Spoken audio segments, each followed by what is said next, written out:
촉중무대장 요하작 선봉. 촉한의 대장이 없으면 요하가 선봉에 선다 라는 의미입니다. 언뜻 보면 요하는 능력이 출중해서 믿고 맡기는 장수라는 긍정적인 의미 같습니다. 그러나 이면에 실린 의미는 촉에는 하도 쓸만한 장수가 없어서 결국 요하같이 평범한 인물을 내보낸다는 다소 부정적인 뉘앙스입니다. 촉의 인재가 없음과 그래서 요하같이 지극히 평범한 인물이 중책을 맡고 있음을 비꼰 문구입니다. 여포, 관우, 장비 등의 장수와 같이 비록 비범한 능력은 없었으나 일생 동안 자신이 맡은 자리에서 멸망 때까지 촉을 지탱한 성실한 장수 요하의 인생을 살펴보겠습니다.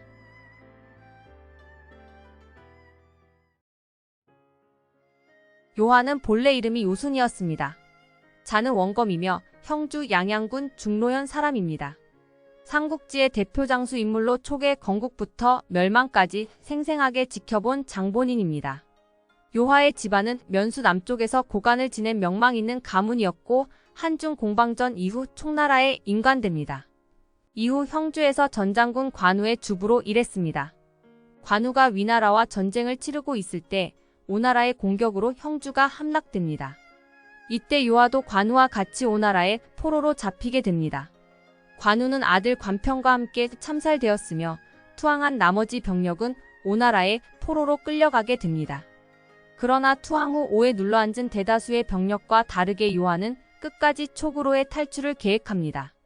마침내 자신이 병으로 죽었다는 거짓 소문을 퍼뜨리며 감시의 눈초리를 피했으며 어머니와 함께 탈출에 성공해서 서쪽으로 도망쳤습니다.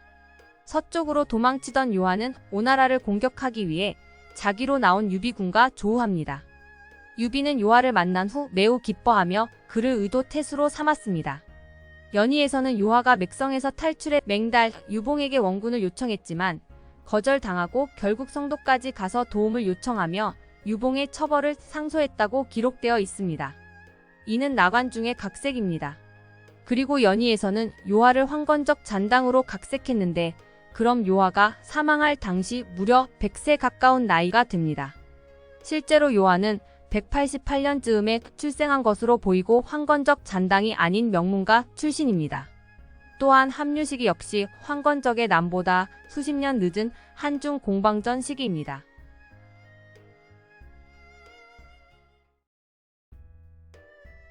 자기에서 유비와 조우한 요하는 이릉대전에도 참전하게 됩니다. 요하는 이릉대전에서 촉의 무장들이 모조리 전사하는 와중에도 무사히 살아남았습니다. 형주 공방전과 이릉대전의 소용돌이 속에서 무사히 살아남은 요하는 유비 사후에 제갈량의 참군이 되었고 후에 독광무에 임명되었습니다. 제갈량 사후에는 은평태수 등을 지냈습니다. 238년 위나라의 옹주자사 곽해는 광위태수 왕윤, 남한태수 유역에게 산해 동서 양측에서 요하를 공격하도록 명령했습니다.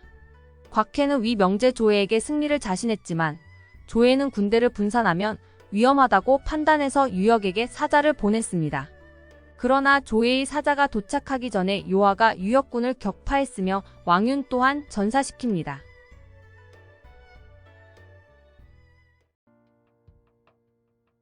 (249년) 북벌을 시작한 강유는 위나라와 싸워 패배한 강족들을 거두어 들였습니다.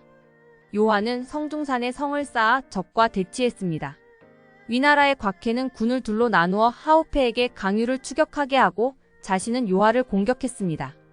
결국 강유는 요하를 구원하고 퇴각할 수밖에 없었습니다. 강유는 다시 북으로 진군했지만 곽해에게 또다시 저지당해 퇴각했습니다. 이후 곽해는 강족을 토벌하기 위해 서쪽으로 갔고 요하는 군을 이끌고 백수남쪽 물가에서 위나라의 등해와 대치했습니다. 요하가 등해를 견제하는 동안 강유가 동쪽으로 진군하여 도성을 치려고 했습니다. 하지만 강유군의 진로를 예측한 등해가 미리 요지를 선점하고 수비하는 바람에 퇴각해야만 했습니다. 당시 강유는 촉 조정의 견제로 10,000명 내외의 소수의 병력으로만 북벌을 진행할 수밖에 없었습니다.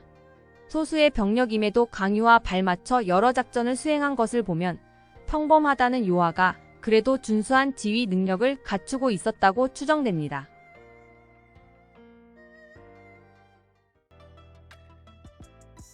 262년 강유가 또다시 군을 이끌고 적도로 향하자 요하가 다음과 같이 말했습니다.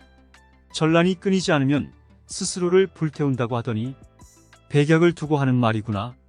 지모가 적보다 뛰어나지 않고 역량도 적으면서 용병이 끊이지 않으니 어찌 스스로를 보존하리? 시경에서 말하는 불자아선, 불자아우라는 것이 바로 지금의 일을 가리키는 것이로다. 그러나 이렇게 강유의 북벌에 반대하면서도 요하는 강유와 함께 장단을 맞춰서 계속 출진하였습니다. 이후 요하는 승진을 거듭하여 우거기 장군, 가절, 영병주 차사 등을 지냈고 중향후까지 봉해졌습니다. 요하가 장익과 함께 대장이 되었을 때 사람들은 앞에는 왕편과 구부가 있고 뒤에는 장익과 요하가 있다 라고 말하기도 했습니다.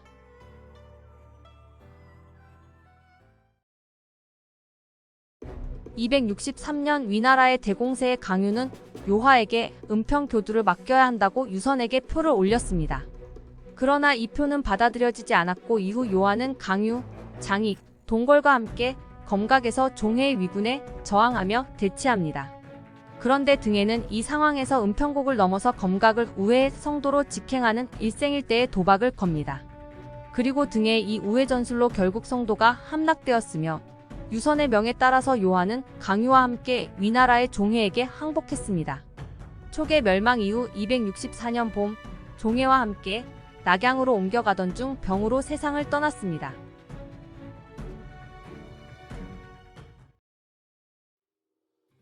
종해전에 의하면 258년 제갈량의 아들 제갈첨이 처음으로 조정의 일을 통괄하게 되었습니다.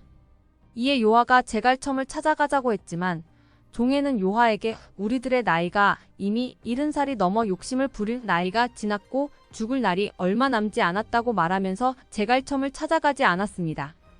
따라서 요하는 최소 188년 이전생으로 추정됩니다. 사망 당시인 264년에는 76세 이상의 나이입니다. 당시 시대 상황을 고려하면 매우 장수한 인물에 해당됩니다. 특히 초계 건국에서 멸망까지를 모두 지켜봤던 역사의 산증인이었습니다.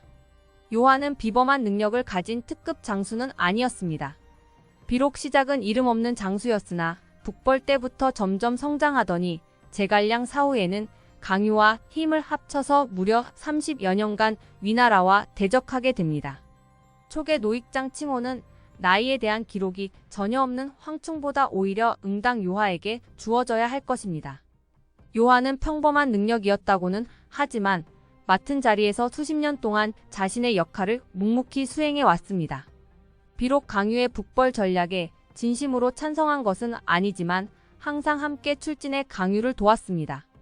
본인이 할 수 있는 능력이 닿는 한 최선을 다해 총나라가 망할 때까지 대장군 역할을 묵묵히 수행한 요하.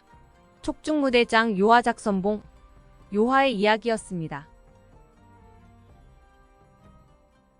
재밌게 보셨으면 구독과 좋아요 부탁드려요. 더 좋은 영상으로 찾아뵙겠습니다.